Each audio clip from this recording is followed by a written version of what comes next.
WCBI News at 6 starts now.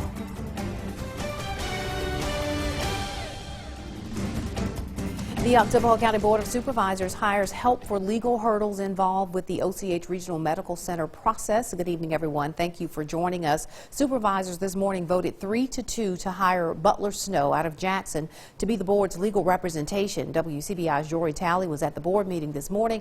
She's joining us now with more on the group, and she's joining us now in the studio with that. Jory. Andrea, today was the first day for the firm to meet with supervisors. Representatives talked to the board about why they need legal counsel and how they would help them. There are a lot of unknowns and uncertainties, and so it's incumbent upon the board to be well represented and also to be knowledgeable about these particular matters pertaining to hospital transactions, regardless of which direction or on which end of the spectrum you may be on. That's why Board President Orlando Trainer says the best thing for the county is to spend the money and get experts to help with the OCH debate.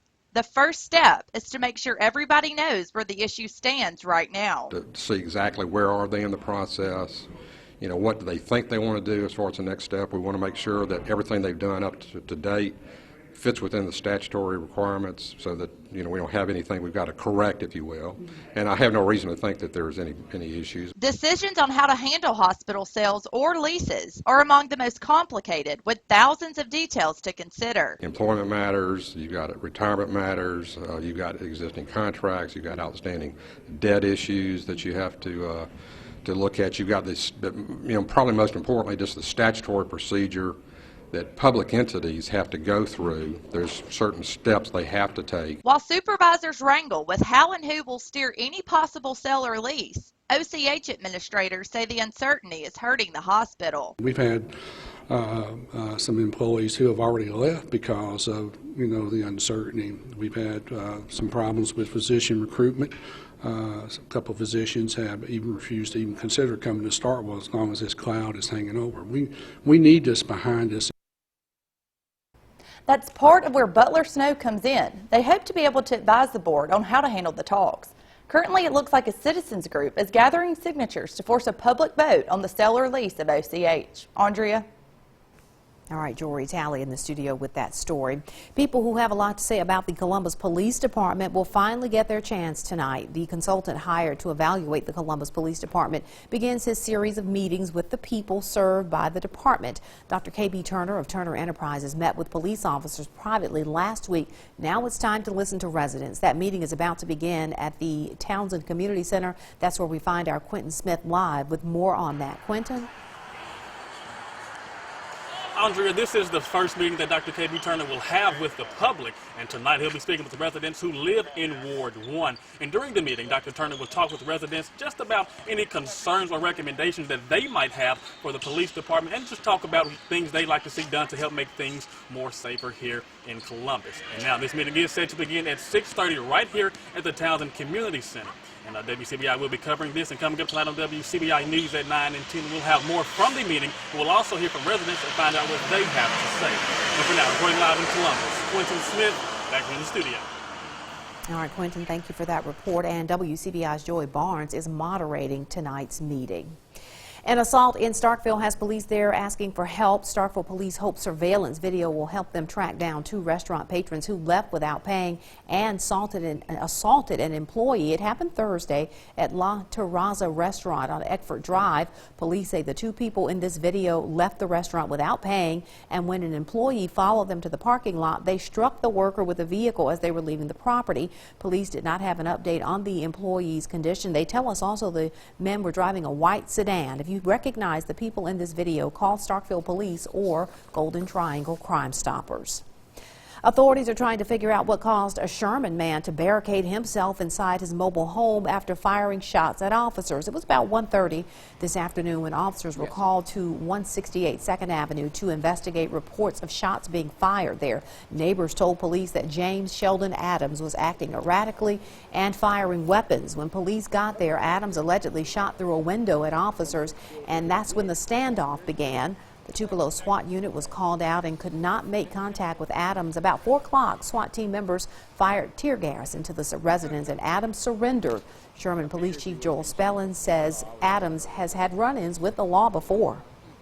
We've had several calls over the years with him with domestic violence and general disturbances. Never anything to this degree has happened here before.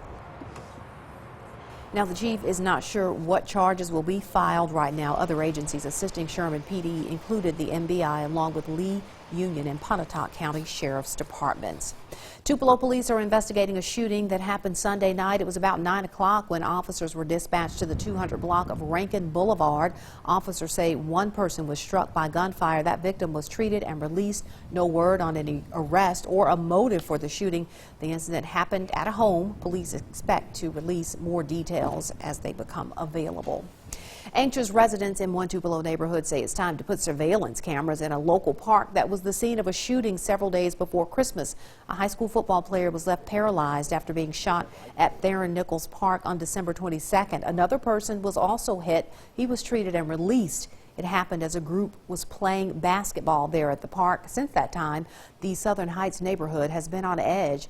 On Tuesday night, residents say they plan to talk to city council members about the need for security cameras at the park. Cameras would definitely be a big help because we could identify some of the activity that goes on in the park, and it won't prevent something from happening. It might deter something from happening, but it would absolutely be easy to identify the people who are involved in whatever activity that's illegal or not appropriate in the park. City officials say they're looking at options for placing surveillance camera at all major parks throughout Tupelo. Saltillo police need help finding the men they say held up a McDonald's. Investigators released the photos today. You're looking at them. The holdup happened back on January the 26th. Two men dressed in all black went into the restaurant with weapons. An undetermined amount of money was taken. If you have information, please call Crime Stoppers of Northeast Mississippi. Two men are arrested after a Columbus police chase that ended with a vehicle inside a house. 33-year-old Carlos Bodie is charged with possession of marijuana and no insurance. 30-year-old James Williams is also charged with possession. Assistant Police Chief Fred Shelton says other charges are pending in this case. Shelton says an officer smelled marijuana in a vehicle that was just pulled over for a traffic stop on Sunday afternoon. The car drove off and crashed after hitting another vehicle at the intersection of 15th Street and 11th Avenue North, sending it into a house. No one was seriously injured in the accident. Time now to get a first look at our forecast. Here's Chief Meteorologist Keith Gibson to do that for us. Well, Andrea, right now it is very mild across our region tonight. Let's get this little pop-up box off the screen, shall we? There we go. Okay, we are very mild, 60s and 70s. I was working on some audio issues there behind the scenes. You can see temperatures are very warm for this time of year. As we check things out going forward, you'll be able to see that we do have some showers, some clouds, and all that stuff trying to develop in the region. Most of that has now moved to our northeast, but we're watching back to the west for some of the activity to regenerate later on tonight. So that's what's going on. Your full forecast in just a few minutes. All right, Keith, thanks a lot. They are not playing. The Lowndes County Board of Supervisors is a step closer to leaving its long-term deal with the Columbus Lowndes Recreation Authority. Board members today voted to ask the state legislature to approve the way they divide the recreation funding. Supervisors want to budget up to $350,000 to help municipalities in the county pay for parks and recreation usage. Board members plan to take over and run the community centers that are located in the county. Before any of this can happen, though, the county has to get permission from the legislature to go through with these proposed actions. Members of the board tell us they hope to hear back from the legislature by the end of the current session. At the end of September, the formal agreement that we've been in for a number of years is no longer going to happen. And so the city of Columbus will run the Parks and Rec. And the Lowndes County will probably give up to $250,000 to the city toward the operation of that. That has not been formally voted on yet, but that's kind of the informal discussion at this point. Now, in addition to Columbus, Caledonia, Crawford, and Artesia will get county funding. Board members have not yet voted on how much money each town will receive. They plan to vote on this sometime before September the 30th. All right, think ahead. When we come back, parents and students get a look at what the future holds. And eating well is as easy as grabbing a piece of fruit. That story is just ahead. You're watching WCBI News at 6. Here's your WCBI First Alert weather forecast. And we will get to Keith in a moment, but first let's talk about this. West Point parents are learning more about how a career in a technical field could help their child. February is National Career and Technical Education Month.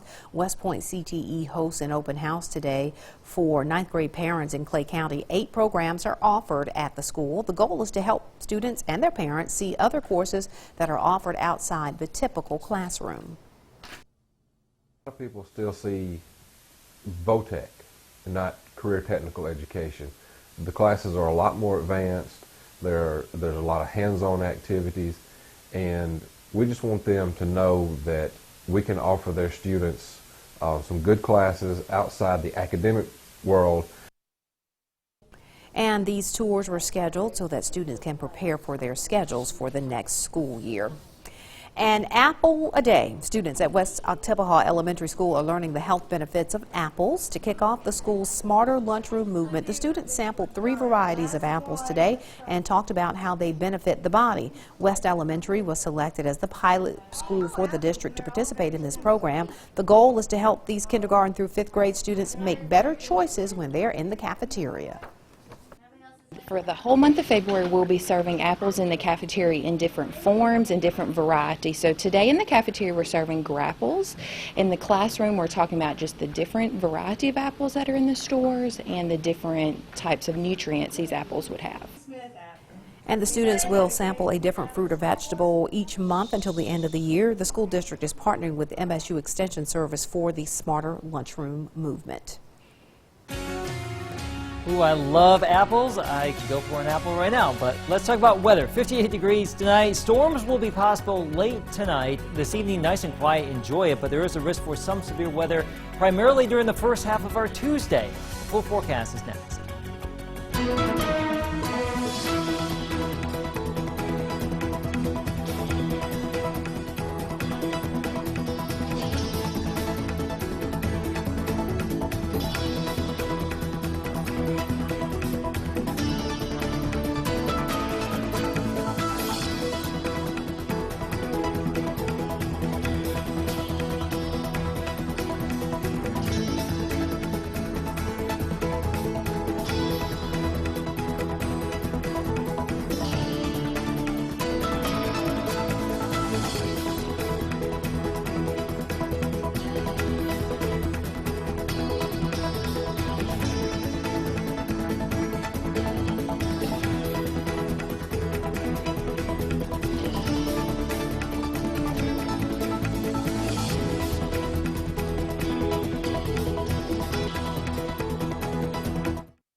Your first alert weather forecast with Chief Meteorologist Keith Gibson. So nice to see you on this Monday. You can see our Alpha Insurance time lapse from this evening. The sun going on down, clouds increasing, and if you look closely, you can see what looks to be a little bit of rain trying to fall from some of those clouds. We call that virga. That's rain that doesn't reach the ground, but that's a sign of things to come as we get into the next 24 hours or so. We will have a chance for some showers and even some thunderstorms around here. A clean sweep, just some ground clutter there with our live Doppler radar, but we did see some significant rain over the last 24 hours across the US 80 corridor and south, some spots over 2 inches, and not as much farther north, but there have been some stripes of some heavy rain as well. But speaking of those storm chances, we have them coming up for our day tomorrow. It looks like the best bet's going to be during the morning hours. During the afternoon, the threat is going to be a little bit more limited, still iffy, more so in the morning though, I think. Hail and wind, the primary threats with this setup. So here's our Tuesday plan, and we start off very mild in the low 60s at 8 o'clock. By noon, 67. Good chances for showers and storms during the morning. Lesser chances once we get into the afternoon with highs up to around 70. Well above where we should be for this time of year. You can see these forecast highs, upper 60s, low 70s in the region. If we do break out into a little bit more sunshine tomorrow afternoon, it could be a little bit warmer in the wake of the storms that will move through during the morning hours, but we'll just see about that. Suffice to say, well above the average. Once again, high winds the primary threat. The secondary threat would be some large hail. At this point, tornadoes do not appear to be a main concern at this point because of the way the setup is going to evolve. Let me show you that. Here's Futurecast. Southerly flow right now, quiet conditions as we get into the overnight hours. And by sunrise, 6 o'clock in the morning, showers and storms are breaking out to the north and west. You can see this line of storms will move on through. By late morning, it should be beginning to move into Alabama. And then behind it, The air is still going to be very unstable, but the best wind energy will be zipping away from the region. Here's that wind energy already beginning to increase across our area right now. This will intensify from the southwest, low-level wind speeds, which will really help to initiate these storms, but that is going to be pulling out during the afternoon. So notice how things become a little bit quieter as far as the wind is concerned tomorrow afternoon versus the morning. So that's the setup, and that's why we think the better chance for storms will be during the first half of the day. Now, that's wave number one. We're actually going to have the actual cold front come through on Wednesday. With that front, we can't rule out a shower or storm with it, but it doesn't look to be as active as the round of storms for tomorrow. So that's the way it's looking. A cool area of high pressure just in time for our Thursday will cool us back down to winter-like temperatures, back into the 50s, freezing or below Thursday night, 59 Friday. But, Andrea, we're back into the 70s this weekend. All right, the Hale State Hoops senior class continues to slay program records. More from the Bulldogs next in sports. WCDI Sports with Tom Ebel is brought to you by your local Ford dealers. Go further. Mississippi State women's basketball is now up to number 4 in the latest AP Top 25 poll. The Bulldogs set another program record with their win Sunday over Missouri. The senior class won its 100th game, and 2 of the seniors led the Bulldogs to its 23rd win on the season. Dominique Dillingham set a new career high with 24 points, going 5 of 9 from downtown, and Brianna Richardson added 13 points, putting herself over 1,000 career points. Head coach Vic Schaefer says this team goes as far as the seniors will take them. For us to get where we want to get to, these two have got to step up and be able to make shots and make plays. As a coach, number one, I'm just so happy for them. They believed when it wasn't easy to believe. They trusted us 4 years ago when it wasn't. They had to trust our vision. And man, have they made their own story and their own legacy here at Mississippi State, and they continue to build on it. I mean, they've won 100 games, y'all, and we're not done. I'm pretty sure they're going to have more than 100.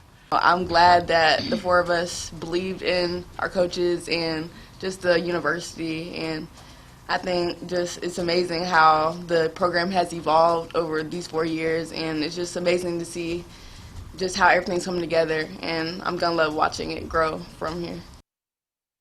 It was a weekend full of 19-point comebacks. No, not the Super Bowl. Mississippi State also came back from a 19-point deficit to defeat Tennessee on Saturday. And with the comeback win, State is now back to 500 in the conference. The young Bulldogs rallied without its leader, the only senior on the team, I.J. Reddy. Head coach Ben Howland said after Saturday's game that he's proud of the young guys for stepping up without their senior leader. With him not playing at all, we were the youngest team in the country. So to have these guys so young and to have that kind of fight and find a way to come back is really, really exciting for me. I'm very, very happy for our team because we needed this one. This was a huge win for us against a really good team.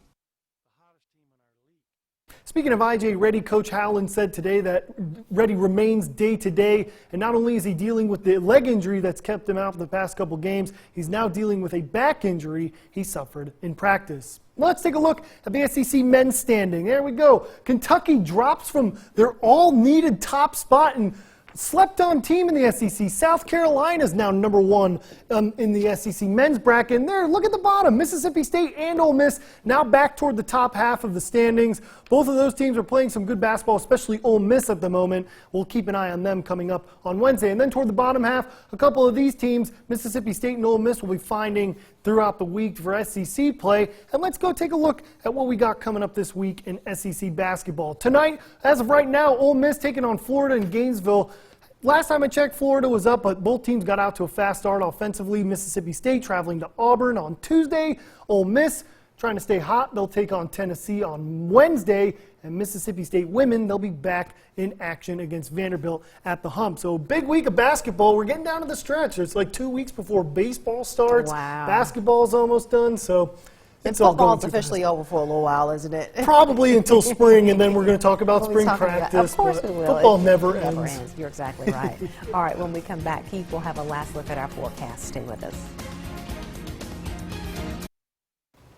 Warm weather for the next couple of days now. Don't let down your guard. There could be some strong storms in the region tomorrow morning. I am coming in ultra early to babysit the situation. Griffin will have the update on sunrise, but we'll be monitoring it through the morning hours. By the afternoon, things should die down a little bit. Cooler by the end of the week, but back into the 70s again by the weekend. All right, well, we'll be watching you as you're watching the weather. And there you go. Okay, early in the we're morning. watching everything. That's how we do it. All right, that is the news at 6 o'clock, everyone.